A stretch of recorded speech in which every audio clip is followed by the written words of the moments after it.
You're listening to the Kansas State Department of Education's Insight podcast, where we explore the people, policies, and progress shaping education in Kansas. In this episode, we talk about how Kansas schools are improving student learning, from reading and standards to assessments and instruction, and how families can play a role in building stronger schools and brighter futures for every child. Hello, Kansas educators. I'm Randy Watson, Commissioner of Education, and welcome to this edition of KSDE Insight Podcast. We are so grateful that you tune in and subscribe. And if you haven't subscribed, this is the great opportunity now to hit the subscribe button to our podcast, because we want to make sure that we have the opportunity to just talk to you about wonderful things going on across the state in education. Please share this with staff and parents all across districts and across our state. And we're going to be talking today about something that it's going to sound schoolish as we start, but it's going to be about school improvement. But with that, we're going to really be talking about students and how we focus on how students can improve, and therefore we call it school improvement because that's where students are housed, but that shouldn't be a result or a topic that should not sound that foreign to you. And I'm trying to adjust my mic here and get it to a place where it doesn't flop up, so we'll get that going. So, wonderful guest today. We're going to start with my left. We're going to go around. If you introduce yourself, tell a little bit about what you do, what your background is, and then we'll get right into the school improvement topic. Jean? Well, great. Well, my name is Jean Rush, and I work at the Kansas State Department of Education on the accreditation and design team. And my position is I'm an East Region representative for accreditation, so I work with 88 school districts on the east side, and I've worked in Kansas education my whole life. I was going to say a few years. A few years. Started out as a teacher in the Manhattan School District. I worked up to principal, assistant superintendent, and then spent 19 years as a Kansas superintendent in 2 different districts, and now I'm really honored to work with the 88 school districts that I have on the east side of Kansas. Yeah, that's wonderful. Thank you for being here. I'm David Reband, high school math teacher at Horton High School at South Brown County, and I'm also on the district leadership team. And David, what levels of math then do you get the great opportunity to teach? I teach a lot of levels. I've got pretty much geometry and up. Okay, and how high up then to South Brown County are you able to go? We've got all the way up to college algebra and some pre-calculus. Okay, all right, that's really great. All right, thank you. Mm-hmm.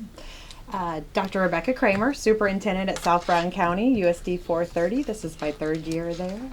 So small rural 2A school district with about 550 students. So we're excited to be here and talk about school improvement. Yeah, and so this applies, what we'll be talking about applies to all school districts, both public and private that are accredited in the state of Kansas. We'll be talking about, again, some of the formalities of that as it relates to school improvement.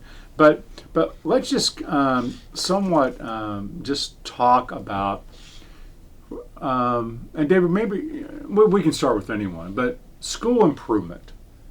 We're trying to improve students. Where does that start? Let's get to the basic. What does that, before we get into systems and think about plans and thinking about our accreditation systems and all the things we're going to talk about, what are the kind of the core elements of what we think about when we start this whole thing about school improvement or improving student success?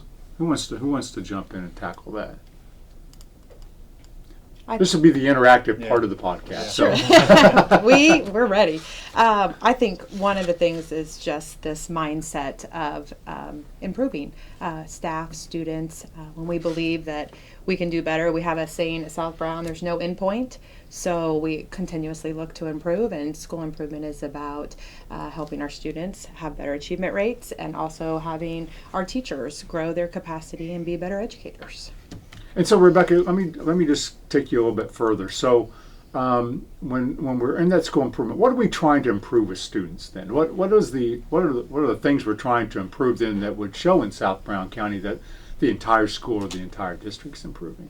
Sure. I think as educators, we immediately jump to student achievement with test scores and or academic achievement. But for us, it's a lot bigger than that. It's just making sure that we put systems in place to help kids be just well-rounded, good citizens when they leave, providing them opportunities to do civic engagement and interact appropriately with each other. And one of our big topics is helping them build durable skills so that they're productive citizens when they leave us. Yeah, a lot of skills that are made up in that. David, from a math standpoint, as you think about it, just from a teacher standpoint, and I'm sure you probably get to serve not only in the math classroom, but probably on some school improvement type work groups that we'll talk about more general in a second.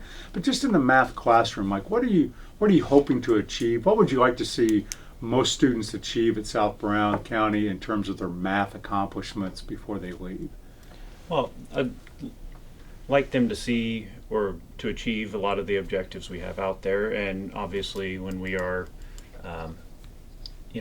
measuring student achievement, that they are meeting the goals that we have. But you asked what do we think of with the school improvement. I think a big part of it is just like knowing our district, knowing our school, whether it be through data and stuff like that, to know what our direction should be to improve whatever it may be. I'm going to tout a little bit on him. He definitely works to make his instruction relevant. A lot of times we hear students when they're learning math, what am I going to do with this? When am I ever going to use this? I do. And he's not going to probably that. say that enough, but he does try to make it Show relevant that. and show real life examples of how you're going to use that math in your everyday life. So I can't wait then for later on in the podcast, because I one of my favorite people who's an outstanding former math teacher, Cindy Couchman. I say, I'm looking for X every day, Cindy. I'm looking for X. And she says, you have it there every day. But history teacher needs to find that. So David, I'm going to need some help with that. Gene, as you're working with schools, just what do you obviously. We get into the details of the plans. We're going to get into all that and how we put together school improvement plans and what's really important. But what are we trying to help kids become? What are the skills? What are we really trying to impart?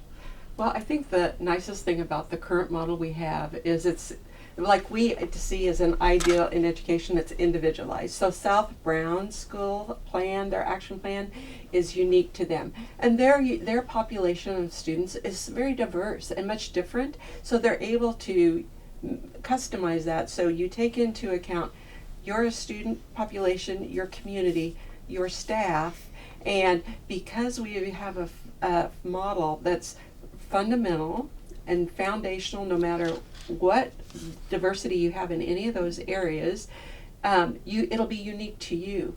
And so I think that's the thing that I appreciate the most about working with the districts that I have.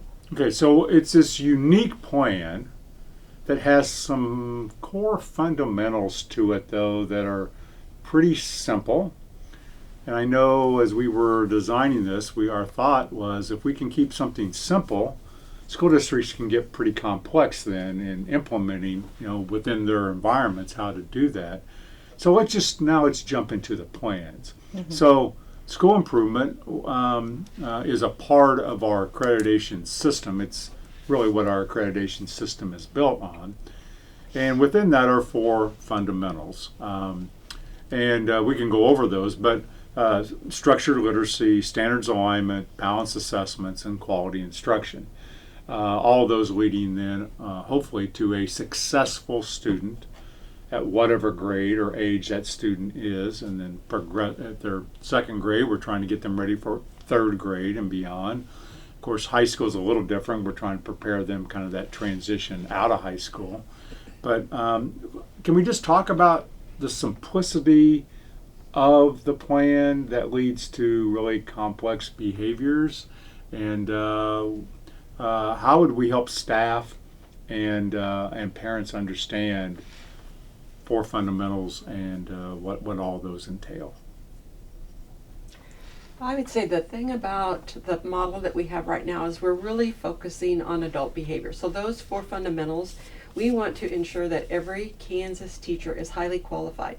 We want them to understand structured literacy. We want them to understand the standards, because the standards that we've set in Kansas is a real strong foundation for them to be post-secondary. They need certain math skills to go on. They need certain English language arts skills, the history, government, the science, the arts. And so we provide for school districts a very strong, sound foundation of the standards that we want Kansas children to achieve. And so then we focus on adult behaviors. And I know, South Brown, yours is quality instruction is the fundamental that your plan is based on. Mm-hmm. Yeah, we chose quality instruction because we knew that we needed structures in place that we could see coherence across the district. We have 3 different buildings, and we wanted to see unity in what focus areas we were working on. It also allowed us opportunities to calibrate as a team. We have multiple data sets that we use to analyze whether or not we're implementing our action plan around quality instruction. We had a primary focus last year with a structure aligned with quality instruction in professional development, and we spent the year really working very hard on instituting and providing capacity building activities for our staff that I think we feel really confident that there's not a single teacher in our district that doesn't know what instructional practices we have chosen to set up our design of classroom instruction. And David, I think, can talk a little bit about that. Those ideas came from our district leadership team. So the beauty of the current model is it gives us the fence, right? And then we get to pick the playground equipment that goes inside it. And it's allowed us an opportunity to have collaborative conversations with staff. And they've had a lot of voice and a lot of ownership in what direction we go. I'll let him talk a little bit about that as a district leadership team member. That was So super David, helpful. obviously, and Rebecca's alluded to this, you're an outstanding teacher. So the quality instruction for you is like, okay, I know how to deliver that every day. I'm really good at that. Broaden that, you can talk certainly about that from your own perspective, but also broaden that how that looks then, as you said, on a building leadership team or a district leadership team across the building, across the district. Well, I think one of the nice things about what we chose with quality instruction as we've implemented this with the rest of the staff, like everybody's on board and recognizes that these are good things for them and for students. And it also really, teachers really feel involved in the process, and it's been really nice. I mean, previous years that maybe wouldn't have felt that way, but you could pop in and ask, pick your teacher, and they know what we're doing, and they're behind it and feel like we're doing what we should be doing. So this is a plan then that is coming down from the state, but what I'm not going to put words in your mouth, but what I think I'm hearing is, though, you have made this your plan. This is a South Brown County plan that meets the needs of the students and the families that you serve, and yet fits in very well with what the requirements are at a state level. Is that correct? And I For think sure. it's one of the times where we've really focused on accreditation and school improvement getting to the classroom level. Just like David said, we have so many times, and in all my years' experience, accreditation is always very high level. And do the classroom teachers even know what the district's action plan is about in regards to? And I think I'm hearing that across my area of it is getting to the classroom level. Gene, I'm so old that I remember a time when accreditation used to be every 5 to 7 years, and you brought a team in from the outside. Sometimes that team was even outside the state of Kansas, depending on the system, and they spent a week or so in your building, in your district, and there were tons of reports that were done that were then talked about with a leadership team. And then that visiting team made a decision. Oh, you're going to be accredited for the next 5 to 7 years or not. And then everything got put on a shelf, and then we went back to business as usual. What I'm hearing, though, in this system may be a little different. That the teachers are seeing, this just isn't, I'm on a building plan that I have to do outside of my teaching duties. And then we submit that plan somewhere, and soon some visiting team or Gene Rush person is going to come in and validate that. but this is something that's a living, breathing thing in South Brown County. Is that right? Yeah, and I would follow up with, when we've done professional development, we do a good job, I feel, of communicating and circling back to what we're focusing on. We have teachers ready to share how they have implemented the strategies that we normally, you maybe wouldn't have gotten that. And they know this is something we've found important, this is what we're doing, and they're finding success with it. That's excellent. So, all right, so let me push you a little bit in South Brown County. You've alluded to, tell me deeper, what does quality instruction look like? So from a teacher perspective, what are teachers trying to do to, assume, increase the quality of that teaching in every classroom?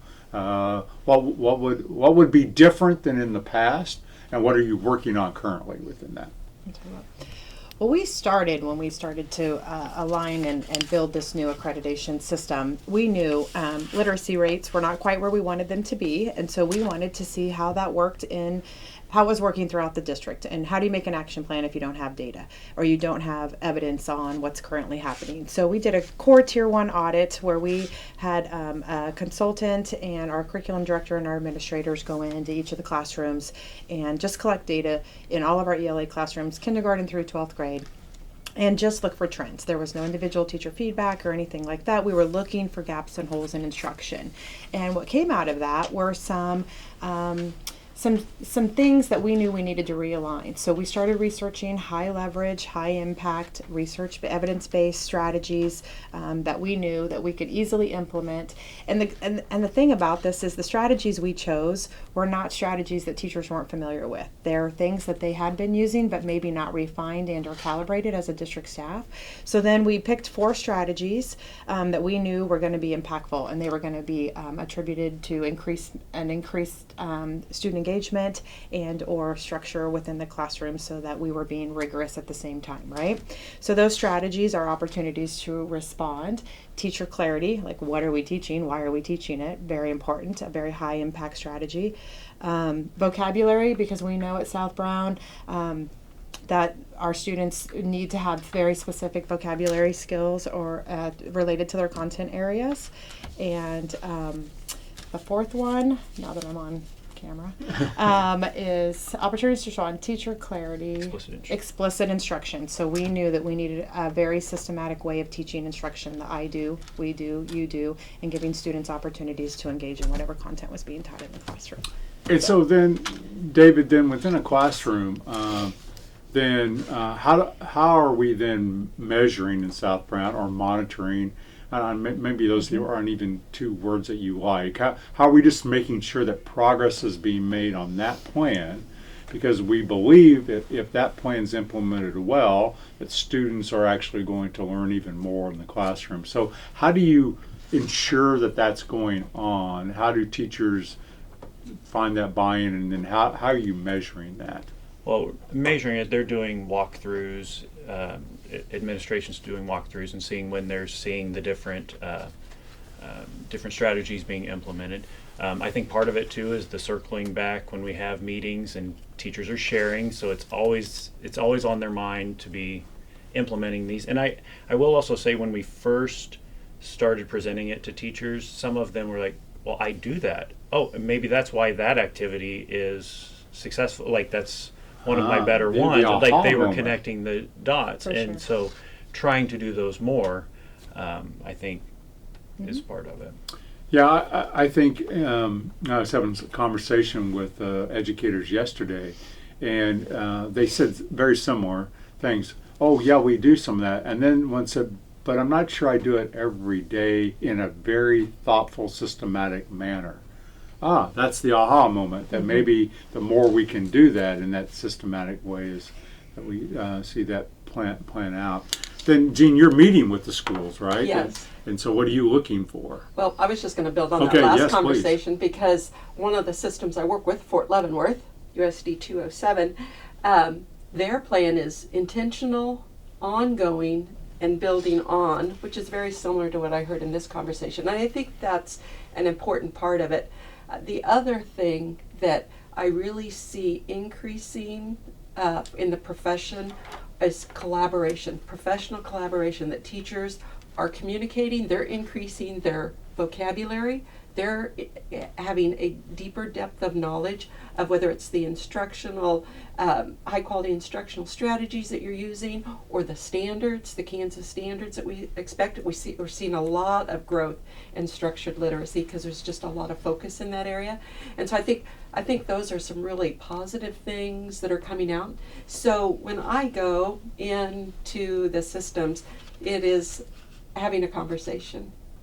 Listening is probably the greatest skill I need, is to listen and to reflect and to help them to reflect, because it has to come from internally.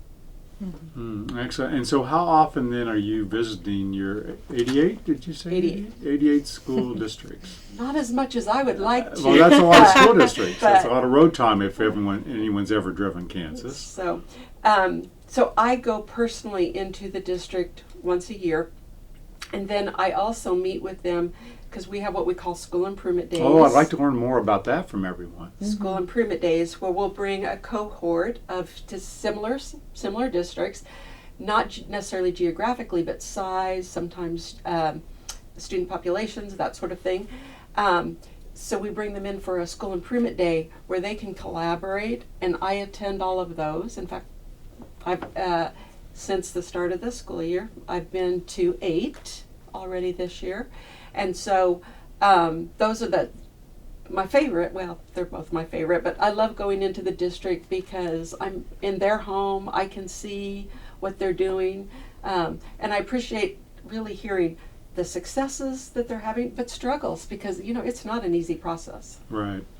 So let's go to these school improvement days. So we're bringing like systems together, probably a combination of things. Let's somewhat tell other people what we're doing, kind of defend what we're doing, and then let's learn from other people and what they're doing. So I know for sure you've had one. Have you had your your one this year? Yep, Okay. just last month. Oh, so it's hot. It It's is, yes. hot. And All we're right. working on our new So let's action talk plan. about so walk through for other staff members across the state and parents. What is it? Tell me about the school improvement day and just what you've already talked about with your school improvement. How does that then play out on a school improvement day? What's really nice about them, we feel like, and we had a lot of conversations. First of all, we get to drive to the school improvement day together and have conversations in the car, and then also debrief on the way home. So that's an added bonus. Ours was in Lawrence at Greenbush, and we enjoyed the fact that we prep for it. So it gives us an opportunity to reflect on what we're doing currently in our district and then be prepared to go share at the school improvement day. But the value was also getting to hear other school districts and what fundamentals they're working on, what structures they're including in their action plans. And what was really great for us is we were taking our quality instruction to the next level, and we did have some questions when we started planning on that day. And it was awesome to get other districts. We were looking for student metrics added into our action plan moving forward, and so we were grappling with, what does that look like, what could we do? And so we posed the question, and we got some responses from other districts that was really helpful, and we appreciate the camaraderie, and we're all doing the same work together, and appreciate hearing what other districts are doing. I know David, we had talked about that a little bit. He had some insight and value in the way that the breakout groups were structured. You want to talk a little bit about that? Yeah, so it was nice with the breakout sessions. I feel like we have a really good team that goes down there, and we make sure we're all knowledgeable. And it is nice to know, I'm going to be going to a breakout session. I need to know what we're doing, which I feel like I do, but that always adds to it if you know you're going to be responsible for doing something. And it is nice to be able to tell what we're doing, answer questions that others might have, but then also find out what other people of other high school teachers are doing, other secondary teachers. We got put into groups like that, and so that was nice. So it's not just just not being paired up with whoever. We all kind of shared similar experiences with the process And perspectives, for And, sure. and so the school improvement days then happen once a year. That's part of your accreditation cycle now, right? And that will, what's being presented each year will change a little bit as the years go on. But we moved from this, I mentioned, a 5-7 year cycle to an every year evaluation cycle. of your plan, and eventually are removing the needle with student success. Any thoughts about that? The change, if you've been around schools long enough, that, wow, you're looking at us now every year. We don't have to kind of do a dog and pony show every 5 or 7 years. It's more ingrained. Talk the pros and cons, or how you feel about that. I mean, I like that it's a year to year, even though it is, we still need to keep the momentum from the first year. So whatever we choose to do, it's not go choose something else. It's we need to just keep the ball rolling and continue on, because we're not going to see results right away. I mean, things don't move that quick, especially when you're trying to implement a lot of stuff. Every child must learn to read so they can read to learn. So, what are Kansas schools doing to make sure your child is learning this fundamental skill? With support and guidance from the Kansas State Board of Education and the State Department of Education, educators are receiving professional learning aligned to the science of reading, specifically a model of literacy instruction called structured literacy. It helps all students, including those with dyslexia, learn to read. To learn more about the science of reading and the Kansas Education Framework for Literacy, go to ksde.gov. David, I think I'm gonna harp on this point as it relates to the public. Teachers understand this well because they spend their life every day in a school. Change takes time. Mm-hmm. Meaningful change maybe even take longer time because you have to deepen those practices, right? Mm-hmm. So while you can make the change today, the evidence of that change is delayed. One of the things we look at, of course, in every school district is post-secondary success. That's a delayed measure of 2 years after high school. Mm-hmm. Just taking a look at what do these kids do? Did they graduate high school? What did they do after high school? Which just informs us a little bit of maybe what we should be doing. So I think parents understand that when they look back and go, wow, where did time go? But even if we implement something at our home, we may not see, we can change a behavior today, but the result of that may take us a while, David. I just think that's really impactful as to what you said. And Rebecca, do you remember what you were going to add some things to that? I think, and about the 1 year cycle. Yes. I'll just say I think that it gives us a more frequent opportunity to be reflective. It's not a plan that we build and we put on a shelf for 5 to 7 years. We are looking at it. We have check-ins every 6 months. We have monthly DLT meetings when that's all that's the focus is on the fundamentals and how we're implementing them. We know, even though we're working and we've targeted quality instruction, we say this to Jean multiple times. We've said this to her when she's come to visit. We do all of these things as educators, and the nice thing is they're all interrelated, even though we're focusing on one, quality instruction, and it helps us just streamline our professional development. But they're all interrelated. They're definitely all connected, and we appreciate that they fit together so nicely, which also helps us to integrate some of the other requirements that we have in school systems with, our Board of Education has strategic plan items and focus areas. These all fit very nicely. We worked really hard to coordinate those so that what we're doing for accreditation aligns with what the board outcome and goals are. And then also with the requirements that we have for Title I in using our InduStar plan for federal monies, and they're all nicely tied together, and we appreciate that. But the year makes it be what gets measured and gets talked about frequently actually gets done. So we really appreciate the year to year, and it's also the flexibility that we're not locked into a 5 to 7 year plan. We get to change it and adapt as we see unintended things come up or barriers come up, or we need to make some adjustments. We like that we're able to do that on a year-to-year basis. So. I often say in every school district, we see an improvement model that adjusts all the time. It's called a football team. And every Friday night there's an event. There's an evaluation and there's a contest. And then the football coaches on the weekend decide, well, how did we do? Who got injured? Who do I have for next week? And I have to now, here's my strategic plan for the year, which is, we want to do really well, but I have to adjust because the next week I have to play someone new that's going to bring a different set of challenges. I may have a different set as the football coach, a different set of challenges, such as, well, maybe this kid's now ineligible. If I have an eligibility policy, we have someone who was injured is not going to be with us. And we didn't play very well, so we're going to have to think about how we're going to play better or put people in positions that can make better plays. But that's a constant improvement model that, yes, we have plans for the entire year.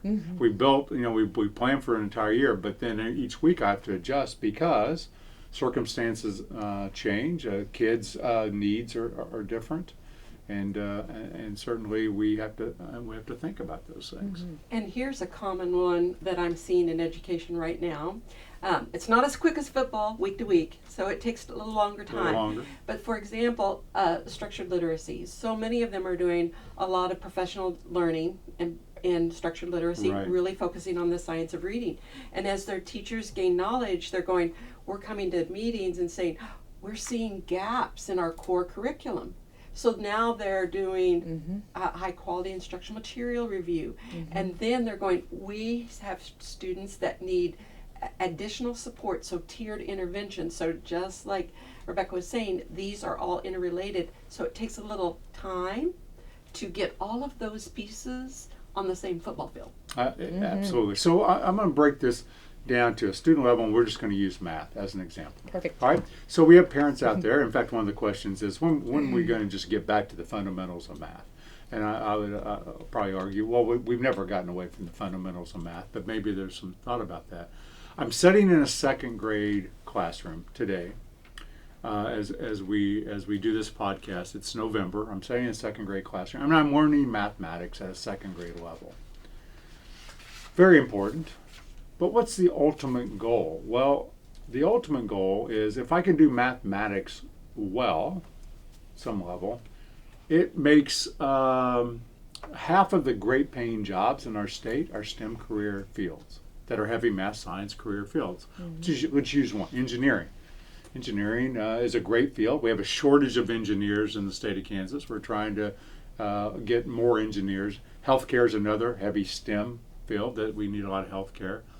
But to get that, you talked about, at the high school level, David, we need kids to get to Algebra 1, be successful. We need to get them to a college algebra type of standards. That starts in second grade, right? With the mastery of the skills of that, with high quality instructional material. But that's how it plays out. That's how systems look at it. We can't start it, oh, well, you're at high school now, you're a sophomore. Let's build on that. Well, if I don't understand the base 10 system, if I don't understand multiplication, I can certainly make some inroads, but I'm really behind, and that's why early on those skills build so well with each other in our plans. So I have to tell you about a project in Lansing. I was just in the Lansing School District, and they had been listening to our mathematics program manager at KSDE, and one of the analysis of the data from the state assessments was having students be algebra ready and the focus on what rational numbers. So Lansing, in their district, they're doing a pilot program in their district, K-8, of getting kids algebra ready, focusing on the teaching of rational numbers. And so I think that's exactly what you were saying is it starts before second. Sorry, it starts before second grade. I was It's going probably- to say that as well. it's probably Pre-K. pre-K. Yeah. Well, for sure. it starts with obviously at the home, and we could be talking about literacy too sure. in the discussion of that. But yeah, so right. And I want, as parents listen to this, we all know how important literacy is, the fundamental. So we know if I can't read very well, that's a limiting factor. Oftentimes, I don't think we think the same about math and science, that it's as limiting. And it can be as limiting because you start to eliminate some areas that you could go into. And one thing that I've heard over the years that drive me a little crazy is, well, I'm just not a very good math person. And I think we could change that idea with good, high quality instruction, the way we approach it. I don't hear people go, I'm just not cut out to be a very good reader. Most people don't ever say that. But it's math as if somewhat math skills get bestowed upon math gods or goddesses, and some people have and some people don't. And I know, David, you don't think that way, that hey, if done appropriately, we can get students a lot of math skills, and that starts early. Yeah, I picked a second grade, but certainly starting even sure. before we enter kindergarten. Yeah, for sure. Yeah. Well, one thing just to piggyback off of that, we talk a lot about students learning the skills or the standards in class, but we at South Brown have also taken on the last 2 years having very frank and transparent conversations with our students about whether their lack of achievement or their achievement has to do with skill and or will. So a lot of it comes down to not just their skill and being able to attain the high levels of achievement or even be successful in a class, but it is, what is your attitude about learning? And even with staff, what is your attitude about teaching and growing professionally yourself? So we talk a lot about even outside the skill sets in wanting people to have that self-efficacy and or building collective efficacy among our staff in having the will to do the work and to achieve. So. Very important, right? And David, I assume you see that too. So I maybe can have a skill to understand algebra, but do I have the will? Am I showing up every day to learn the content? So am I attending class?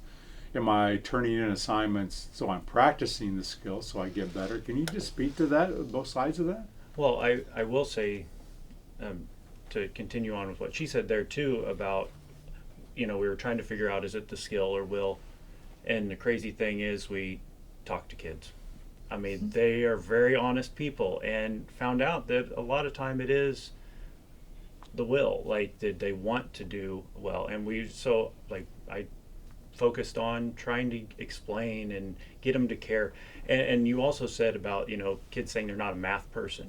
When I hear that, I think they just haven't had success with math. Like, once kids get some success, it's a lot easier with that math to get that ball rolling, and they have more success with it. So every year I try to find some, we start simple so that they're successful, and then you can always build on that. Well, here's a novel thought. One thing we've also done is their state assessments or their FastBridge, their diagnostic tests, or their progress monitoring assessments that we use, we actually share the results with them so that they can set targets moving forward, knowing that that's a high impact strategy also. Go figure, they want to know. And this year, when we had a little bit of delay in the state assessment scores because of the recalibration, we had students who were probably emailing and walking by your classroom multiple times saying, are our scores in yet? So we know we've done a lot of work in the last 2 years in just building that capacity of wanting them to see how they're achieving. So we're super proud of that. We're super happy when kids want to know how they've done on an assessment. So yeah, that's really good, For because sure. then it comes back to that will or that ownership. This is not what I'm trying to do to you. It's what we're doing together, and you have a role in that, and the teacher has a role. And if we do those roles really well together, we can achieve really well. Yeah. Gene, 88 school districts you're going into, and so. How are you seeing then school districts approach this school improvement and these simple 4 fundamentals? How are they embracing that across the districts you see? I would agree that they're very engaged in the process because it's personalized, individualized, and so what I'm hearing occurring are authentic conversations. That is so key. And the other thing I'm hearing that's significant, and it was mentioned earlier, is that buy-in.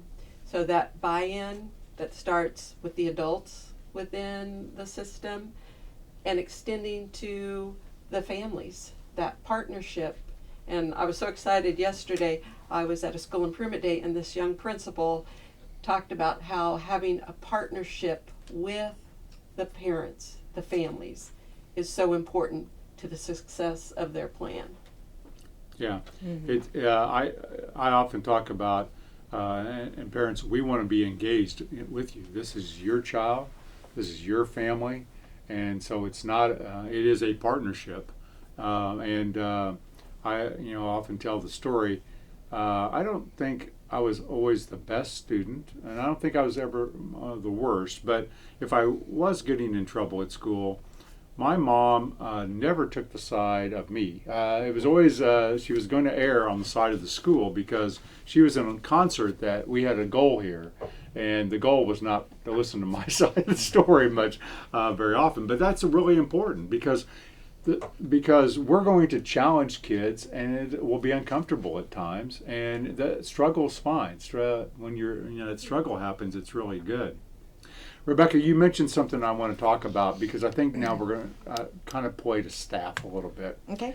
In many of our school districts, there are many independent models, if you would, or requirements from the federal government and the state would be us, around accountability or school improvement. You mentioned, if you're a Title I school and you're getting Title I dollars, if you're on a school improvement within that, if you're receiving maybe impact aid, if you're receiving special education aid for students, all those come with caveats of, there's paperwork to fill out, there's things to do. I'm sure we hear from teachers and principals, especially, this is overwhelming. Can't we just have one system? You alluded that we're trying to do that. Oh, yes. We're really trying to bring that into one system. Can you just expound on that maybe for staff that are listening to the podcast? Oh, for sure. We've actually correlated and created a visual document, mostly with the intent to share with our board, who are non-educators, obviously our Board of Education,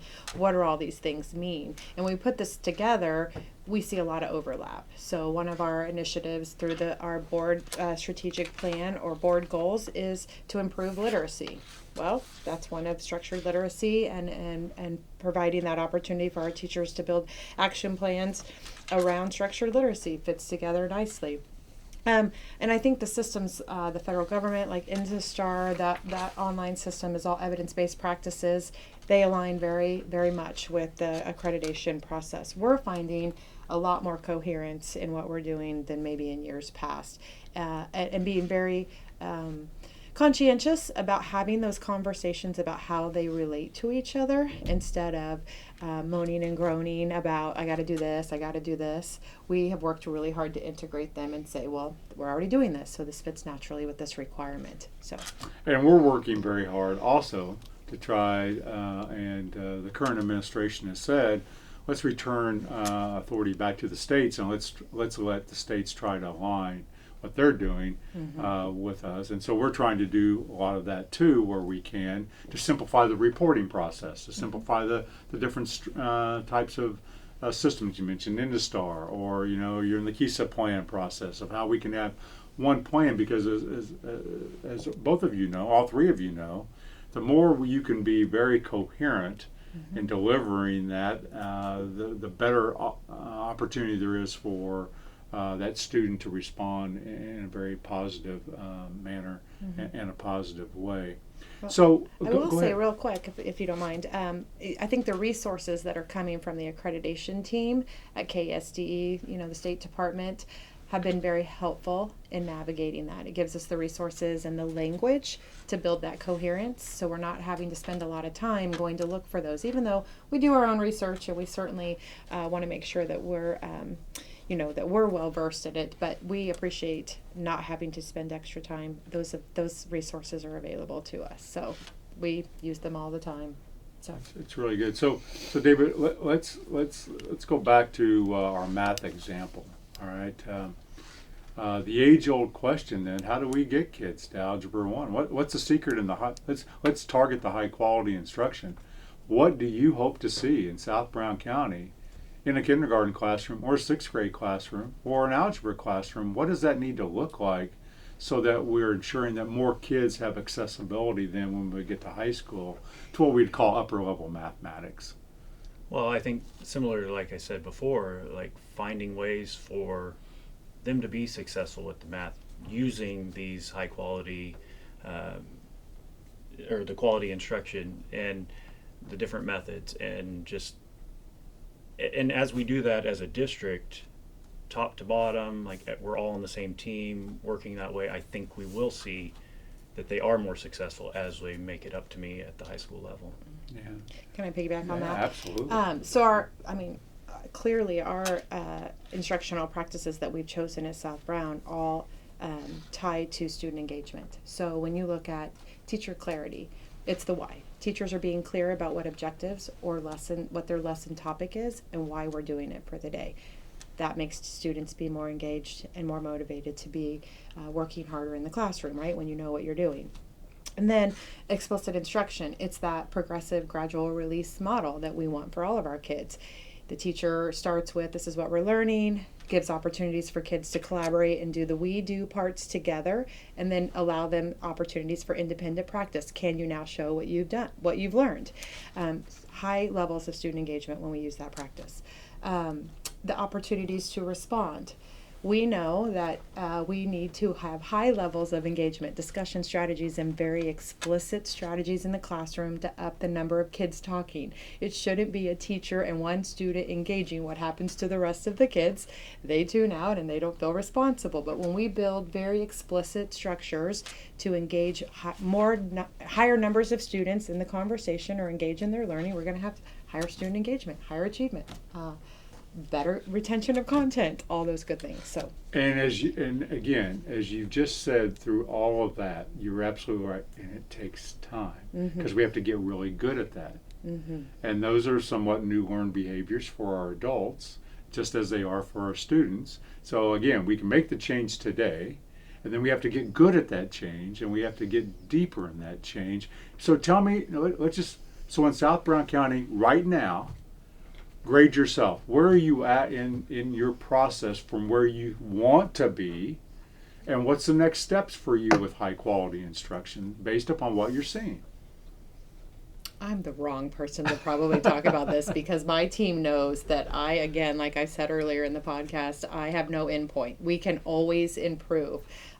They have to pull me back a little bit and say, can we stop and just celebrate our successes for a minute? I think that's playing years of sports, college softball. I'm just very competitive and I always want to, work harder to be better. I think that's hard. I think that we definitely have to stop and pause and look at those celebrations. And David, what are you most proud of then? Let's start with that. Not only in your own classroom, and you can maybe talk about yourself. Hey, these are the changes I've done, and I'm really happy with that. What do you see in your classroom and across the district? Well, I'll say with the class, across the district, or even in my building, like I feel like we're all on the same page. Like I feel like that in of itself is a success. Like we've got buy-in from everyone. Like everyone knows these strategies are beneficial. And like I said earlier, they know they've done them before, and now they're connecting some dots. And like that to me has been the best part of it. Now, like we've talked about, it's going to take time to see the student achievement results to be proud of that. Like we're not going to see that in 3 months, 6 months. It's going to take longer. But when you're just talking about us going through this, and we have a PD day and everybody is ready for that PD day because they know we have built this system already to keep revisiting, and it's, I don't know, I just count that as David, no, that's huge. And if you're not watching this on YouTube, you're listening to it on Spotify, Apple Podcasts, like I do in the car, you're not seeing David's eyes and face light up when he's talking about how the staff has come together to own this process, and that is your process, and you're feeling good about that. And that is a huge win, right? That's a huge win, because once you have that focus, then the other things will follow, just a little bit delayed, and sometimes not as quick, Rebecca, as we want to see, right? Because we're all impatient to some extent. But I think that's important for staff. And Jean, you get to see that across the whole region. I was just going to add, though, that as an agency, I think one of the goals throughout the agency is to provide resources and supports for school districts. And so I'm saying this for any educator that's out there listening. If you're not aware, with the KSDE website, in the lower right-hand corner is a button that says School Improvement Button. And we have resources that we provide. So one, very explicit standards that are there. New resources that are there that would be for anybody that's wanting to actually see improvement is we have look for. So if this is a standard, if you're teaching a math standard, and if I'm an assistant principal or an instructional coach and I'm going in to watch a math class, they're explicit look fors. So we're providing supports of here's what to look for. And another new resource that I think will be really valuable, and I heard about it at our state conference in July.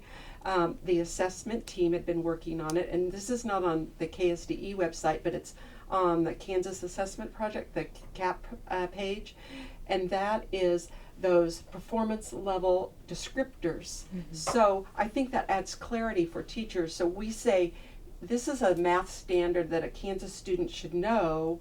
So what does that look like if they're performing at a level 3 on the state assessment? I think that's providing clarity for teachers and useful, meaningful tools that I know I'm an employee of the agency, so I feel like I don't mean to be bragging, but we want to support you and we want to provide the tools that are meaningful and useful for you to help you reach your students. Well, I was going to say one benefit to those resources too is when teachers are engaging with parents, they can direct parents even who have questions about those different levels and what does that look like for my student, because we do have parents that want to know, like, what should my kid know, and sometimes they'll get a grade and that will reflect differently than maybe what their student achievement rates are on a standardized assessment or some sort of assessment, and so that helps bridge that gap in, well, how do I explain that to a parent? So we appreciate those resources.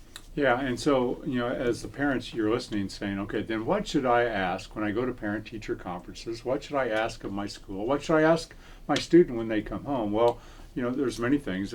Ask what's your school improvement plan? How are you helping my child get better at academics, about self-regulation, about the will, along with the hard academic skills. Give them your perspective. Hey, here's what's going on. If something changes at home, or my son was just diagnosed with asthma, so that we may miss a few days of school because we're going to doctor appointment. Just want you to know that so that you can be supportive. Again, this partnership, and then just support that learning at home. There's going to be some times when, hey, pick up a book, read to a child. I know as a proud grandparent of a 4-year-old, she knows that well. I show pictures all the time. That even when we're in stores, that grandma in particular might just be saying as a 4-year-old, can we find all the red colors in this aisle? Oh, can you find the number 6? Mm-hmm. And again, all those we're looking at literacy skills both in that, and it's fun. They think we're having fun, and there are a lot of learning activities. But ask questions. Don't be afraid to come to school and ask questions and share, right? Because as you mentioned with the students wanting their information, information's just power to tell us what we can do tomorrow to help improve, right? Mm-hmm. For sure. Yeah. We just have a few minutes left. The time just flies by. We could spend hours talking about school improvement and how meaningful it is. But I wanted to see if there's anything we haven't touched on that you might want to highlight, either about South Brown County and the school improvement, or Gene, about all the schools that you work with, or just about school improvement in general. David? Yeah.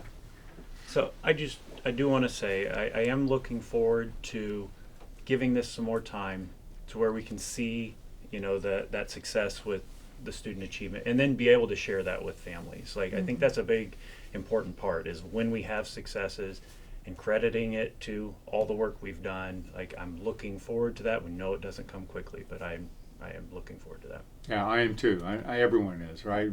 That is a huge celebration, and we can even share outside the staff. Now we're sharing it with the students and the parents, and just getting everyone involved. Yeah, sure. Yeah. I think it's important to remember, though, things we do in our school systems are not just a test score. We do so much for our kids and our families outside of just a single test score. We want to make sure our kids are well-rounded, productive citizens, obviously, and we have worked really hard at South Brown to tell our story. We have way more teachers posting on social media. We want people to see inside our classrooms, see what we're doing. Not just those. We've made a concerted effort to make sure we're communicating through consistent newsletters and multiple vehicles of communication, so that people see what South Brown's about. Not just using those social media platforms for, a basketball game on Friday night at 7 p.m. is a home game. We're actually taking pictures, and I have teachers now that are posting things that they're doing in their classrooms, being very proud of what's happening, even outside of just monitoring student achievement by a standardized test score. But I have a funny story. We went to a manufacturing day in Sabetha, Kansas, And one of my CTE teachers was there, and I couldn't stay the whole day. And I said something to the effect of, okay, make sure you take pictures so we can tell our story. We can post this out.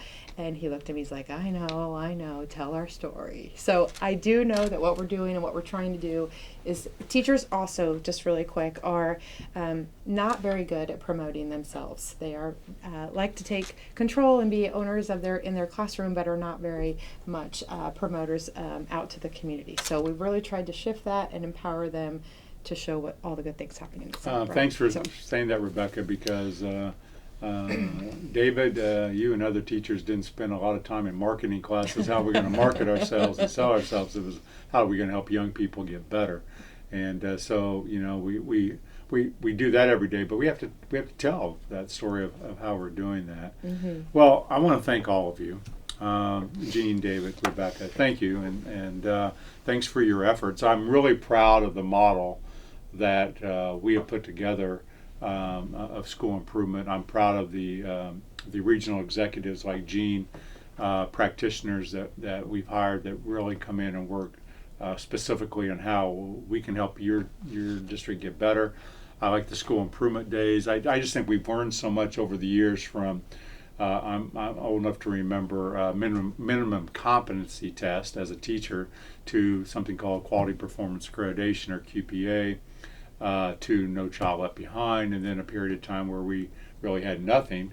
And now I think we're finding a good balance of, let's get something that's meaningful in schools. Let's coordinate that. Let's keep it simple. Let's keep it focused, and let's do that together. Celebrate your successes. That's true for all of our Kansas schools and parents and families. We want to make sure you take the time to celebrate. It is November, and so it's the month to give thanks, and we're very thankful to our friends at South Brown County and across the state for all the efforts that everyone is doing. And before we go, we take questions from the public. So our Cracker Jack staff have been poring over all the questions, and we have one that has come in that's very timely, that says, I'd like to hear more about the CAP assessments. Okay, here we go. If students are performing at level 1 or below basic, then how do we help IEP students that are in that? How do those align? And if my student doesn't have an IEP, can they still be at level 1 and not have an IEP? And the short answer is yes. Not all special ed kids would be at level 1 or 2, which are the lowest levels, by the way. Some of those are at 3 and 4. And some non-IEP students might be at the basic level or not doing as well. But I think the specific is, how do we help students that are not at the level that we want them to be at? Anyone want to take that and want to help me with that, or am I going to answer that one for the parent that popped that? We've been talking about that today, but is there any kind of, what are we doing about students that, I didn't feel good because I got the state assessment back and I was in level 1 and I want to move to level 2, level 3. So what do I need? What can I do? Yeah, I think every district that I worked with looks at all of their assessment data, and they look at the students.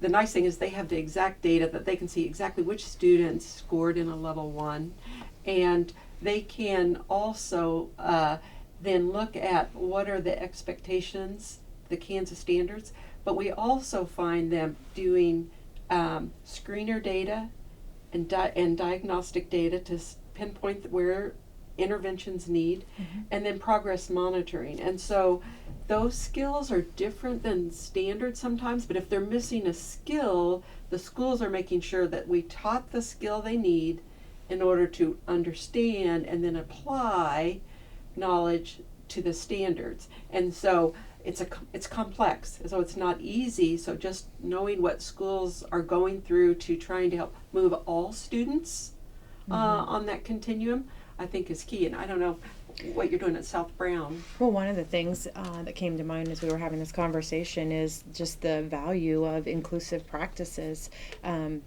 The state assessments are at grade level content standards, and making sure that our students are included in their general education classroom and getting the core resources at their grade level is super important. But while you do that, they have to have exposure to that, and they need to be around their peers that are successful at that content area.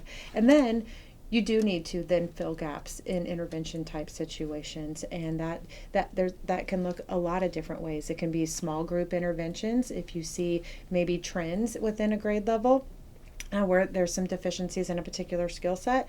It could also be very individual tailored through IEP goals and or a tier 3, like this is the highest level of intervention, very targeted specific skills.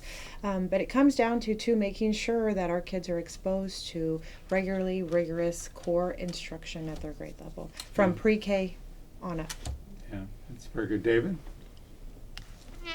I will say, when we talked earlier about talking to kids about the will to do well, I will say when I have talked to kids about their previous scores, so at the high school level that would have been their 8th grade, and shown them what they got, they have questions. They want to know, like, why is it a 1, why is it a 2? But then it leads into the discussions of that's why we fast bridge test in between to find those things that we need to work on. And and it also, I've even gotten the questions in class like, is this one of those things that's going to be on the state assessment this year? Like, so suddenly they're connecting that what we're doing in class is benefiting them on the test, and it's not just a task to complete. We're working towards something, and having those conversations seems to have helped. All great It's advice. important to know, though, that those standards at their grade level are building for their success for the next year and the next year and the next year. So Yeah. I just want to Again, being very transparent, very communicating that. Sure. Great advice for the parent question. And we want you to keep bringing those parent questions to us. Subscribe to the podcast. We want to thank you for tuning in to this month's KSDE Insight podcast. Thanks to my guest. What a great conversation. We want to wish all of you a very happy Thanksgiving as we're in the month of November. We'll be turning cold here soon. And again, if you have any concerns about the education of your child, please reach out to your school. I know they want to be a partner with you. We look forward to talking to you next month. Thanks, everyone.